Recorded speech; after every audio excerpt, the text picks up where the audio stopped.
और जिस तरह से केंद्र के मंत्री चिराग पासवान बिहार में सरकार के एक बाल पर सवाल खड़ा कर रहे हैं। अब बिहार में खटारा सरकार चल रही है, बिहार में अचेता अवस्था वाला नेतृत्व सरकार चला रहा है और भारतीय जनता पार्टी केंद्र से पूरी राजनीति को प्रभावित कर रही है। सम्राट चौधरी जी खुद अपना हश्र देख लें कि क्या होने जा रहा है, चूँकि सम्राट चौधरी जी को अब नेतृत्व और उनकी नेतृत्व क्षमता पर सवाल खड़ा हो गया है। नीतीश कुमार रिवाइव कितना किए हैं ये हम नहीं कह रहे हैं, ये नीति आयोग की रिपोर्ट कह रहा है।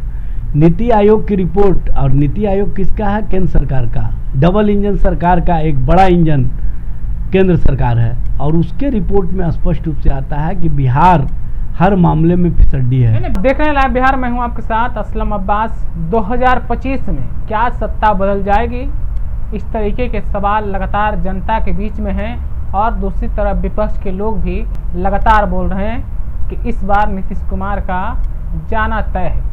लेकिन सचमुच में क्या जनता की ऐसी राय है?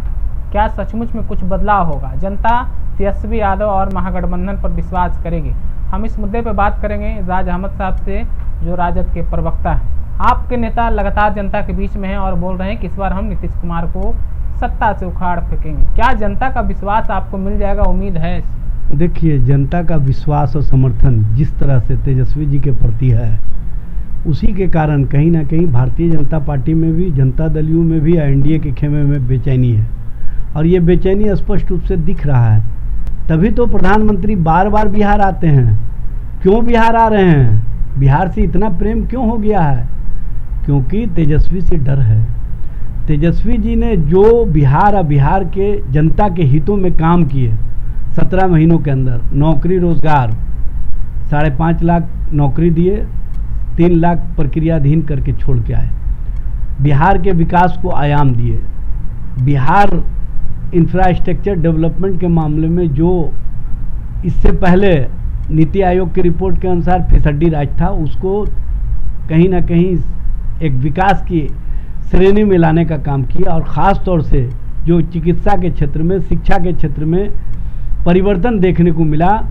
लोगों ने स्पष्ट रूप से कहना शुरू कर दिया कि तेजस्वी है तो सब कुछ है, और ये स्पष्ट रूप से दिखा।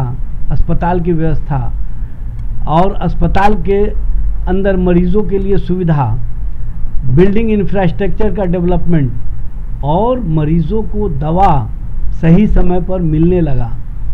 दवा ही नहीं मिलता था, एक्सरे, लैब और सारे मामले तय कर दिए गए और जितने भी बकाया काम थे सारे कामों को पूरा कर। नहीं, आप तो ये सब वही बात को कह रहे हैं जिस बात को आपकी शासनकाल यानी कि राजद के 15 साल के शासनकाल में बिहार में जर्जर हालात हो गए थे। नीतीश कुमार ने इस सब को रिवाइव किया है और उसी रिवाइव को आप लोग क्रेडिट लेने की कोशिश कर रहे हैं। नहीं, नीतीश कुमार रिवाइव कितना किए हैं ये हम नहीं कह रहे हैं, ये नीति आयोग की रिपोर्ट कह रहा है।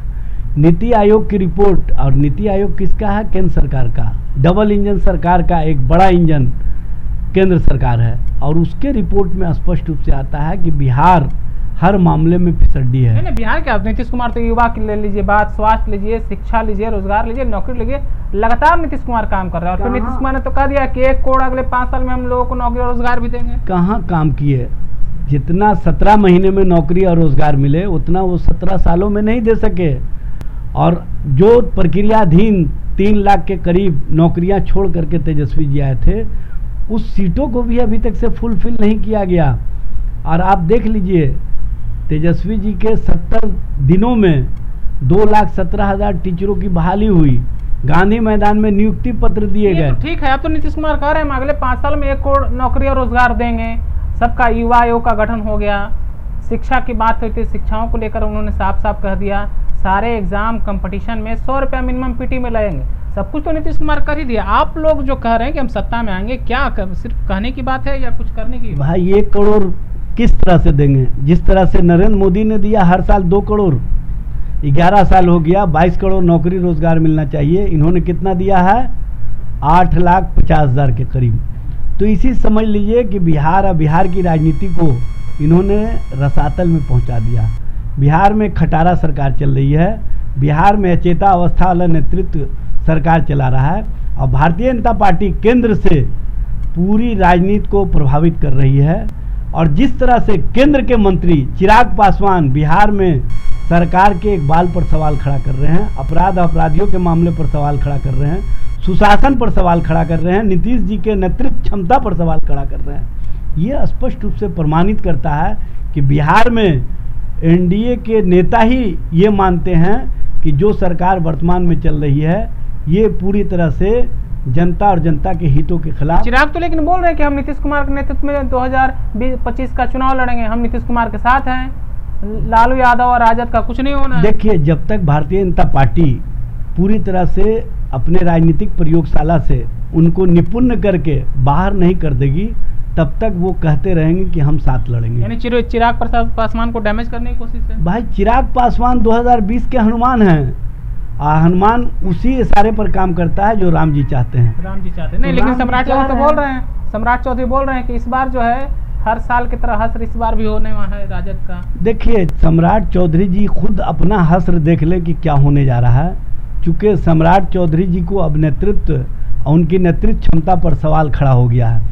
अब उनको नेतृत्व नहीं मिलने जा रहा है और बिहार में आने वाले समय में भारतीय जनता पार्टी एक नए राजनीतिक नेतृत्व को सामने लाएगी और उस नेतृत्व को कहीं ना कहीं सारे लोग समझते हैं कि ये भारतीय जनता पार्टी आरएसएस का जो प्रायोजित नेतृत्व है वो होगा और वो पूरी तरह से जो भारतीय जनता पार्टी आरएसएस के सांचे में फिट होगा वही नेतृत्व सामने आएगा।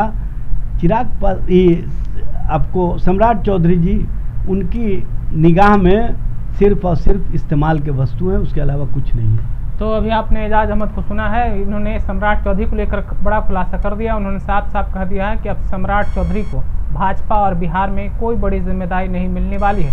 उनकी सारी योग्यता पर ही सवाल एजाज अहमद ने उठाया है। उन्होंने कहा कि सबको पता चल गया, पार्टी और संगठन को फिलहाल देखना होगा 2025 में क्या जनता तेजस्वी यादव और महागठबंधन पर विश्वास करती है या नहीं। आप अपनी राय हमें ज़रूर बताइएगा।